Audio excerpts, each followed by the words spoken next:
ኃይል ስለሆነ ቃላት ኃይል ስላላቸው ሄደው ያለማሉ የሰውን ህይወት ሄደው ደግሞ ሊያጠወልጉ ይችላሉ አክስት አጎት ይመጣና እንዴ አንቺ እናትሽ ቆንጆ አባትሽ ቆንጆ እህቶችሽ ቆንጆ አንቺ እንዴት ነው ፉንጋ ይሆንሽው ትስቃለች እሷ ግን የሚያመጣበት ተጽዕኖ ግን ቀላል አይደለም አባትህ ረጅም እናትህ ረጅም ወንድሞችህ ረጅም አንተን ምንድነው እንደዚህ ያሳጠረህ ይለዋል አጎትየው መጥቶ ምን እያደረገ እንደሆነ ያውቅ እንዴት እየጎዳው እንደሆነ ሰልፍ ኮንፊደንሱን የወደፊት ሰልፍ ኮንፊደንሱን እንዴት እየገደለው እንደሆነ ያውቅ በልጆች ብቻ አይደለም ትዳር ጓደኞች እኔ ማውቀውን ነገር ልንገርሽ በደንብ ማውቀው ሁሉ ጊዜ ሚስት ምን ትለዋለች አንተ አእምሮህ ጤነኛ አይደለም ትለዋለች በተጣሉ ቁጥር ነው የምትለው ደጋግማ ነው የምትለው አንተ እብድ ነህ አእምሮህ ጤና አይደለም ነግሬሃለሁ እኔ ጠንክራ ነው ደግሞ የምትለው በኋላ ምን ሆነ አእምሮን ታመመ ሚስቱ ወፍራ እንግዲህ ልጆች ወልዳ ነው የወፈረችው አይደል ኧረ እባክሽ ቀንሽ ደም ብዛት ነው የሚይዝሽ ስኳር ነው የሚይዝሽ ይላታል በየጊዜው ቀልድም እየመሰለው ከተወሰነ ዓመት በኋላ ደም ብዛት አላት ስኳር አላት ደጋግሞ የነገራት ነው ኃይል አለው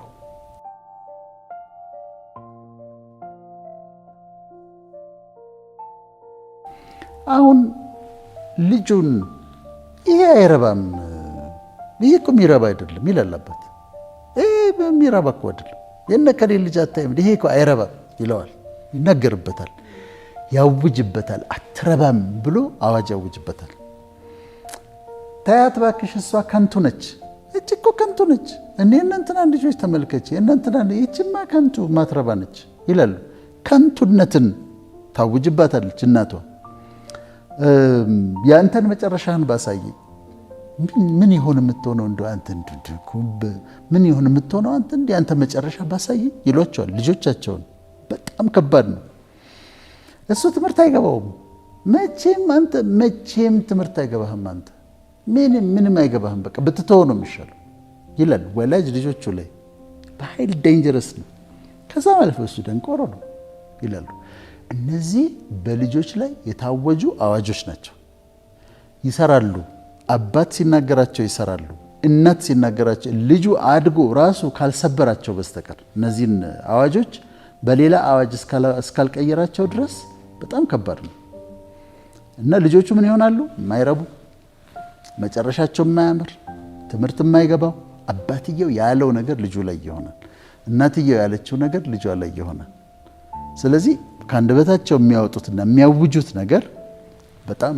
ወሳኝ ነው ኳንተም ፊዚክስ የሚነግርሽ ምንድነው ቶት ራሱ ሐሳብ ራሱ ኢነርጂ ነው ስለዚህ አእምሮ ውስጥ ያለ ሐሳብ ኢነርጂ ነው ያንን ሐሳብ በአንደበቴ በቃላት ሳወጣው the same ኢነርጂ ነው የሚወጣው ኔጌቲቭ ኢነርጂ ሊሆን ይችላል በአንደበቴ ይወጣል ፖዚቲቭ ኢነርጂ ሊሆን ይችላል በአንደበቴ ይወጣል ኃይል አለው ኔጌት ካልተደረገ በስተቀር ለምሳሌ ይሄ ልጅ የተነገረበትን ኔጌቲቭ ቃላት በፖዚቲቭ ቃላት ማጥፋት ይችላል በኔጌቲቭ በፖዚቲቭ ይጠፋ የለም እንደዛ ማድረግ ይችላል ያ እስካልሆነ ድረስ ግን ይሰራበታል ያን ለዛ ነው ኃይል ስለሆነ ቃላት ኃይል ስላላቸው ሄደው ያለማሉ የሰውን ህይወት ሄደው ደግሞ ሊያጠወልጉ ይችላሉ ቃላት ከአንደበት የሚወጡ የፍቅር ቃላት እንደዛ ማሳመር ይችላሉ ከአንደበት የሚወጡ የጥላቻ ቃላት ደግሞ እንደዛ ማበላሸት ይችላሉ ስለዚህ ኮንክሉዥኑ ምንድነው ከአንደበታችን የምናወጣቸው ቃላቶች የምንሰማቸው ቃላቶች እኛ ላይ ያን ያህል ተጽዕኖ አለባቸው ማድረግ ይችላሉ ምክንያቱም እኛ የተሰራ ነው ከውሃ ነው 67% ውሃ ነን ስለዚህ ውሃችን ላይ የምትናገሪው አሁን ለዚህ ነው በራሳችን ላይ የምናወጣቸው አዋጆች በራሳችን ላይ የምናገራቸው ዝም ብዬ ነኝ ማልሳካልኝ ነኝ እኔ ማረባ ነኝ እኔ እድለቢስ ነኝ እኔ ምን እያልኩኝ ከተናገርኩ እኔ ላይ የሚያመጣውን ተጽዕኖ እና ስታስቢው ግን በጣም አስገራሚ ነው እኛ ከሚገባን በላይ ቃላቶች ኃይል አላቸው በጣም መስበር ይችላሉ በጣም መጠገን ይችላሉ በራሳችን ላይ የምናውጃቸው ነገሮች የምናገራቸው ነገሮች ኃይል አላቸው በጣም ከመጠን በላይ ኃይል አላቸውና ዛሬ ማድረግ የምንፈልገው ምንድነው? የምናውጃቸው አዋጆች እንዲስተካከሉ በራሳችን በልጆቻችን ላይ። እኔ አሁን ዘመዶች እሰማለሁ። ዘመድ ይመጣል፣ አክስት አጎት ይመጣና እንዴ አንቺ እናትሽ ቆንጆ፣ አባትሽ ቆንጆ፣ እህቶችሽ ቆንጆ፣ አንቺ እንዴት ነው ፉንጋ ይሆንሽው ይሏታል። በመጡ ቁጥር አክስትየው ይሄንን ይሏታል። ትስቃለች። እሷ ግን የሚያመጣባት ተጽዕኖ ግን ቀላል አይደለም።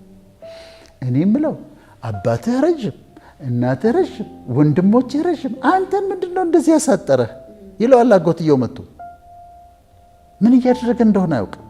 እንዴት እየጎዳው እንደሆነ ሰልፍ ኮንፊደንሱን የወደፊት ሰልፍ ኮንፊደንሱን እንዴት እየገደለው እንደሆነ አያውቅም። ጭንቅላት ውስጥ ይሄ ልጅ ስቆ ግን ሳብኮንሺየስሊ በቃ ኮንፊደንስ እንዲያጣ ነው የሚሆነው። በልጆች ብቻ አይደለም፣ ትዳር ጓደኞች። እኔ የማውቀውን ነገር ልንገርሽ፣ በደንብ ማውቃቸው ቤተሰቦች ናቸው። እና ሲጣሉ ሁል ጊዜ ሚስት ምን ትለዋለች? አንተ አእምሮህ ጤነኛ አይደለም ትለዋለች። በተጣሉ ቁጥር ነው የምትለው። እኔ እኮ ነግሬሃለሁ፣ አንተ እኮ እብድ ነህ፣ አእምሮህ ጤነኛ አይደለም። ደጋግማ ነው የምትለው። አንተ እብድ ነህ፣ አእምሮህ ጤና አይደለም፣ ነግሬሃለሁ። እኔ ጠንክራ ነው ደግሞ የምትለው። በኋላ ምን ሆነ? አእምሮን ታመመ። ባልየው አእምሮን ታመመ። አማኑኤል ገባ። ሺቶልዲም ደጋግማ ነው የነገረችው። አንተ እብድ ነህ ብላ፣ አንተ አእምሮ በሽተኛ ነህ እያለ ደጋግማ ነግረዋለች። ታመመ ሰውዬው። አክቹዋሊ ቆይቶ ሞተ ራሱ። ቃላት ይገላሉ። ቃላት የአእምሮ በሽታ ያመጣሉ። ቃላት እስከ ሞት ድረስ ያደርሳሉ። እኔ ይሄንን ስቶሪ በደንብ ነው የማውቀው፣ ምክንያቱም ልጁን አውቀዋለሁ። ልጁን በደንብ አውቀው ነበር እና ሲታመም ሁሉ አገኘው ምናምን ብለውኝ ውጭ ነበርኩኝ፣ ላገኘው አልቻልኩም። ግን ደጋግማ ነግራው ነው። ሚስቱ ወፍራ እንግዲህ ልጆች ወልዳ ነው የወፈረችው አይደል? የራሱ ልጆች እኮ በማህፀኗ ተሸክማ ነው የወለደች። ኧረ እባክሽ አንቺ ቀንሺ ይላታል ደጋግሞ። ኧረ እባክሽ ቀንሺ፣ ደም ብዛት ነው የሚይዝሽ፣ ስኳር ነው የሚይዝሽ ይላታል። በየጊዜው ቀልድም እየመሰለው መጫወታም እየመሰለው አንቺ በጣም ወፍረሻል እኮ፣ ኧረ ቀንሺ እባክሽ፣ በቃ ደም ብዛት ነው አንቺንም የሚይዝሽ፣ ስኳር ነው የሚይዝሽ ይላታል። ከተወሰነ ዓመት በኋላ ደም ብዛት አላት፣ ስኳር አላት። ባሏ የሚናገረው ነው። ደጋግሞ የነገራት ነው። ኃይል አለው።